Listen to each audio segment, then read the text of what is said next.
Okay, so now I can add a little bit of a core stability to my breathing. Now that we've warmed up all those breathing muscles, got everything firing good, contracting well.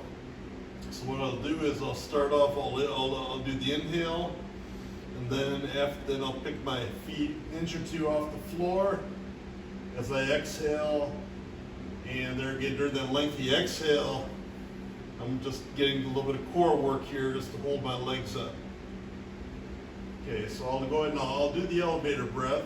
I'll go ahead and start belly, then to the ribs. Pick my feet up.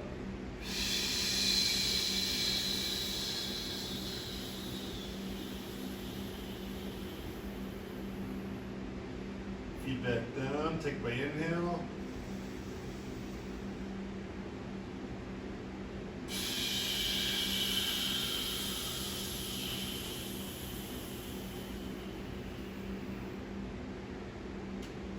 Again, maybe my feet are going a little bit higher up, but I've got kind of big legs, so, but ideally, like I say, no more than a couple inches, 3 inches max, so you're not trying to lift them very high.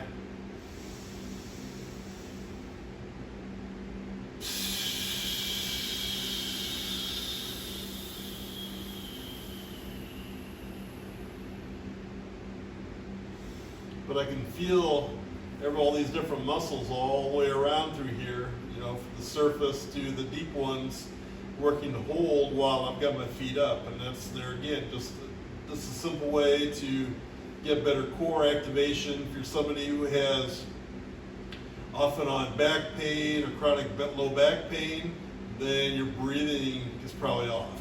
Kind of sucks, so to speak. It's sort of a joke, but not really. But no, that's, you may not hear a lot about that, but no, your breathing, like I say, your internal muscles, your internal core has to work with the superficial muscles to work as a unit. All these different layers of muscles here in the core, kind of like plywood. So the different layers are the strength as opposed to just one individual muscle. So that's the way you want to think about the core. But that's, like I say, that right there is a great way just to get those muscles firing, and you can spend 10 to 15 minutes in the morning doing various breathing in different positions just to get those core muscles working better, but also get yourself oxygenized. Like I say, you ought to be able to expand your ribs in all these different positions. Look at your average person's over 70, and they typically have very flexible rib cage, or we think of them as having a lot of stiffness. Yes, they're stiff. So the very act of doing all this breathing, getting your ribs, everything to expand in all these different directions, and I'll show you something later on sideline on your side. Like I say, it's just one more thing to do if you're interested in anti-aging or active aging.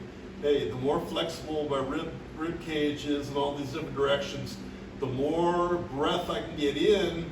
Then obviously, I don't have a hard time exercising. It's easier to exercise. I've got more stability. I can move better. So that's a good thing. I think, just there again for longevity, to be able to move well. Like I say, then from there, if I want to go on and I need some more core work, I could go right to, front or side planks. Like I say, I showed you that bridge. We go to, different bridging, single leg or double leg, or go to the very simple one is the dead bug. So basically this position here, and then just slowly one leg forward and back. So this isn't a bicycle, this is slow, one at a time. This is about control, and you don't have the right to go fast until you do this slow control. If you get into this slow control, it's not going to be good to do it fast. So there again, I can go as little as 3 or 4 inches, and ideally I can go all the way out here to full extension and back, and I've got good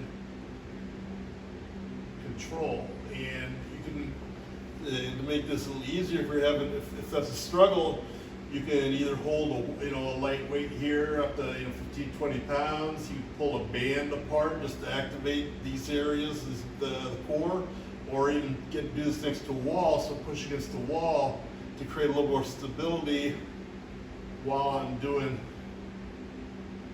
those dead bugs. But dead bugs, a very good, simple way just to make sure your core is working well, get everything firing. And like I say, you can do various planks, from there. But we got all these going, and like I say, if I want to work on chest, I'll show you this in another video. But basically, I put a weight here just to because the floor is already limiting my ability to expand side to side. So I put a weight here like a sandbag. Then I'm forced to expand my chest front to back. And so there again, the concept is you should be able to expand your breath into all these different areas of the chest and ribs, but primarily you should be getting the majority of your breathing from here down, your diaphragm.